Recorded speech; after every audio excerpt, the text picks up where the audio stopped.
दोस्तों नमस्कार, स्वागत है आप सभी का आपके अपने YouTube चैनल AM स्टूडियो में। दोस्तों, जैसा कि आपको पता है 25 अगस्त 2021 को श्रमिक कार्ड योजना का शुभारंभ हुआ था। इसमें केंद्रीय रोजगार मंत्री भूपेंद्र यादव द्वारा ई श्रम पोर्टल लॉन्च किया गया था। ई श्रम पोर्टल के माध्यम से 38 करोड़ असंगठित क्षेत्र के श्रमिकों का नेशनल डेटाबेस तैयार किया जाएगा, जो कि आधार के सीड किया जाएगा, जिससे मजदूरों, रेहड़ी पटरी एवं घरेलू कामगारों को एक साथ जोड़ा जाएगा। पोर्टल पर श्रमिक का नाम, पता, शैक्षिक योग्यता, कौशल का प्रकार, परिवार से संबंधित जानकारी आदि दर्ज की जाएगी। श्रमिकों को एक साथ जोड़ने के साथ साथ इस पोर्टल के माध्यम से उनको कई तरह की सुविधाएं भी प्रदान की जाएंगी। सभी पंजीकृत श्रमिकों को एक 12 अंकों का ई कार्ड प्रदान किया जाएगा, जो पूरे देश में मान्य होगा। इस कार्ड के माध्यम से श्रमिकों को कई तरह की योजनाओं का लाभ भी पहुंचाया जाएगा। ई श्रम कार्ड के माध्यम से श्रमिकों को उनके काम के आधार पर बांटा जाएगा, जिससे कि उनको रोजगार प्रदान करने में भी सहायता प्राप्त होगी। इसके अलावा डेटाबेस के माध्यम से सरकार को श्रमिकों के लिए विभिन्न प्रकार की योजनाएं लॉन्च करने एवं उनका बेहतर संचालन करने में भी सहायता प्राप्त होगी। ई श्रम पोर्टल का संचालन लेबर एंड एम्प्लॉयमेंट मिनिस्ट्री द्वारा किया जाएगा। 3.9 करोड़ श्रमिकों का खाता नहीं है आधार कार्ड से लिंक, यानी कि अगर हम ई श्रमिक कार्ड बना रहे हैं तो 3.9 करोड़ लोग ऐसे हैं जिनका आधार कार्ड मोबाइल नंबर से लिंक नहीं है। इन सभी पंजीकृत श्रमिकों द्वारा प्रदान की गई जानकारी के अनुसार 74.78% या 3.9 करोड़ श्रमिकों के बैंक खाते आधार से लिंक नहीं हैं। इन सभी श्रमिकों के पास आधार कार्ड उपलब्ध हैं, लेकिन इनके नंबर आधार कार्ड से लिंक नहीं हैं। 3 करोड़ से अधिक श्रमिकों ने अभी तक ई श्रम कार्ड का पंजीकरण करवाया है। भारत सरकार द्वारा सभी असंगठित क्षेत्र के श्रमिकों का डाटाबेस तैयार करने के लिए 26 अगस्त 2021 को ई श्रम कार्ड पोर्टल लॉन्च किया गया था। ई श्रम पोर्टल पर प्रवासी श्रमिक, निर्माण श्रमिक और प्लेटफॉर्म श्रमिक सहित असंगठित श्रमिकों का नेशनल डेटाबेस तैयार किया जाएगा, जिससे कि इन सभी श्रमिकों तक सरकार द्वारा आरंभ की गई विभिन्न योजनाओं का लाभ पहुंचाया जा सके।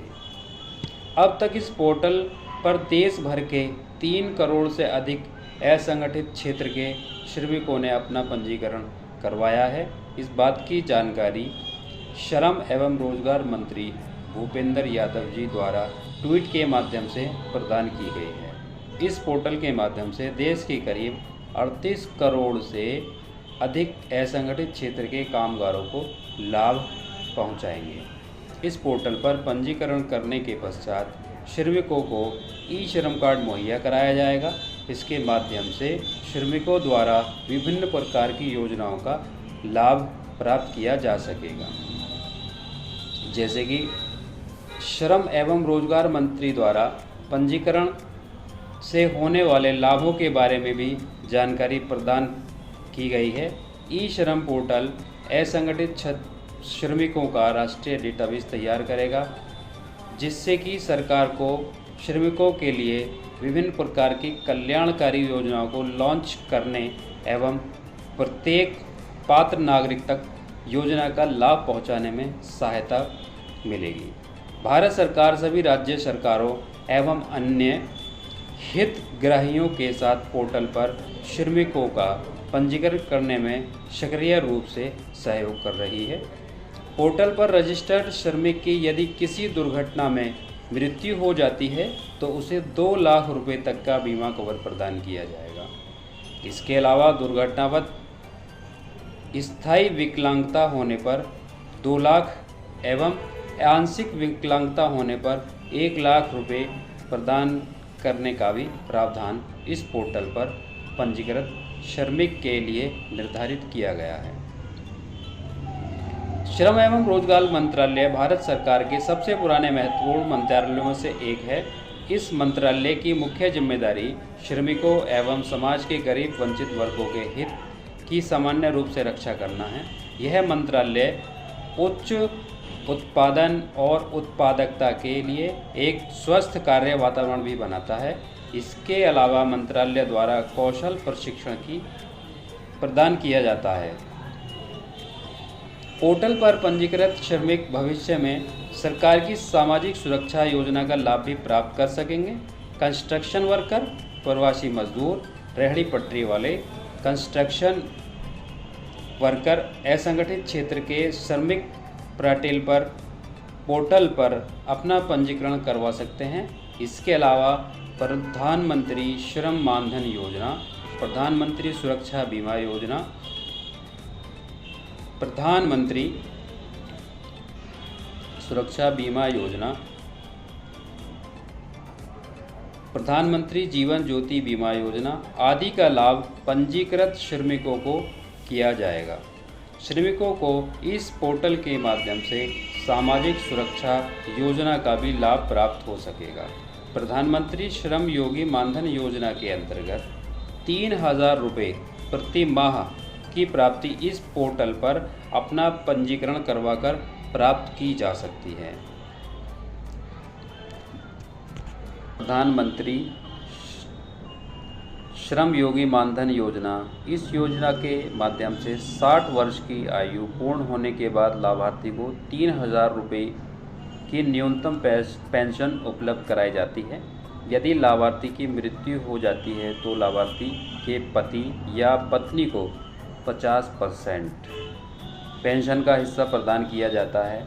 इस योजना का लाभ प्राप्त करने के लिए लाभार्थी को प्रतिमाह प्रीमियम का भुगतान करना होगा, जो कि 55 रुपये से 200 रुपये के बीच होगा।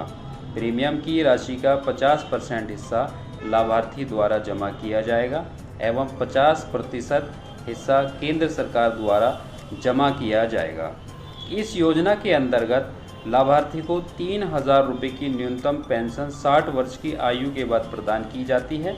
इस योजना का लाभ प्राप्त करने के लिए लाभार्थी को 55 रुपये से लेकर 200 रुपये तक का प्रीमियम भुगतान करना होता है। प्रीमियम की राशि का 50% हिस्सा लाभार्थी द्वारा जमा किया जाता है एवं 50% हिस्सा केंद्र सरकार द्वारा वहन किया जाएगा। यह योजना डिपार्टमेंट ऑफ फाइनेंशियल सर्विस द्वारा कार्यान्वित की जाती है। इसके अलावा और अन्य कई स्कीम्स, कई योजना हैं जिसका ई श्रम कार्ड के द्वारा लाभार्थी को लाभ मिलेगा। श्रमिक को national pension scheme for shopkeeper, traders and self employed person. दूसरी योजना प्रधानमंत्री जीवन ज्योति बीमा योजना है। इसके अलावा अगली योजना प्रधानमंत्री सुरक्षा बीमा योजना है। इन योजनाओं का लाभ श्रमिक कार्ड धारक को भविष्य में आने पर मिलेगा। अटल पेंशन योजना है। पीडीएस एक योजना है। इस योजना के माध्यम से लाभार्थी को 35 किलो चावल या गेहूं प्रति माह प्रदान किया जाता है। गरीबी रेखा से ऊपर जीवन यापन करने वाले परिवार को 15 किलो खाद्य पदार्थ प्रदान किए जाते हैं। भविष्य में आने पर ये योजना लागू होगी। प्रधानमंत्री Awas Yojana Gramin, national social assistant programme, Ayushman Bharat, Pradhan Mantri Jan Arogya Yojana. इस योजना के माध्यम से 5 लाख तक का स्वास्थ्य बीमा प्रत्येक परिवार को बिना किसी प्रीमियम का भुगतान करे प्रदान किया जाएगा। इस योजना का लाभ भी इस ई श्रम कार्ड के माध्यम से ही मुहैया कराया जाएगा।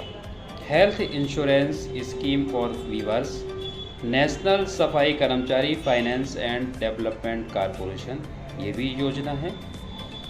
अगली योजना self employment scheme for rehabilitation of manual skills, और अधिक ऐसी कई सारी योजनाएं हैं जो भविष्य में लागू होने पर इस कार्ड के माध्यम से मिलने वाली हैं।